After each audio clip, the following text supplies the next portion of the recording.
So we've got our digestive system, we've got our hormones, we've got our immune system. One of the major pieces in my body of work is also looking at our nervous system function, looking at the impacts of childhood trauma, looking at the impacts of normalizing to being in what I call a maladaptive stress response. So a healthy stress response is, you and I are walking down the street in London. We don't see or hear the buses are now electric. We don't hear the big red London bus. We then jump out the way because we need to get away from the threat or the danger.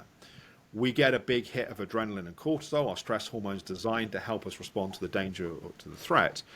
And we've basically got three choices. We can fight, i.e. move towards the threat. We can flight to get away from the threat, or we can freeze and shut down and hope the threat passes us by. With the bus example, we're probably not going to fight the bus, so we're going to have to flight. We're going to get out of the way of the danger. Then, 10, 20, 30 minutes later, we're sat in a nice London tea room having a cup of tea, and our nervous systems have re-regulated. And that excess of stress hormones has gradually kind of come out of our bloodstream. We come back to homeostasis or come back to balance.